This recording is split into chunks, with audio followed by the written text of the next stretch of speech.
ਇਹ ਹੈ ਜੀ ਬੰਟੀ ਬਾਬਾ ਜੀ ਦਾ ਡੇਰਾ।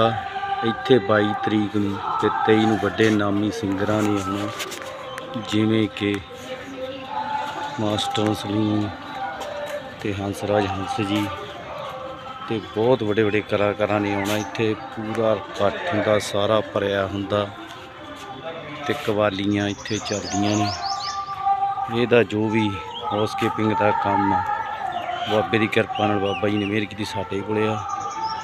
ਤੇ ਕਿਸੇ ਨੇ ਵੀ ਕੋਈ ਐਗਜੀਬਿਸ਼ਨ, ਮੇਲਾ, ਕਬੱਡੀ ਟੂਰਨਾਮੈਂਟ ਕਰਾਉਂਦਾ, ਹਾਊਸਕੀਪਿੰਗ ਦਾ ਕੰਮ ਕਰਾਉਣਾ ਹੋਵੇ ਤਾਂ ਅਸੀਂ ਕਰਾ ਦਿੰਦੇ ਹਾਂ। ਮੇਰਾ ਫੋਨ ਨੰਬਰ ਹੈਗਾ 79 733 58093। ਸਾਨੂੰ ਕੰਟੈਕਟ ਕਰ ਸਕਦਾ ਮੈਨੂੰ, ਅਸੀਂ ਬੰਦੇ ਲਾ ਕੇ ਉੱਥੇ ਸਾਰਾ ਕਰਾ ਦਿੰਦੇ ਹਾਂ ਕੰਮ।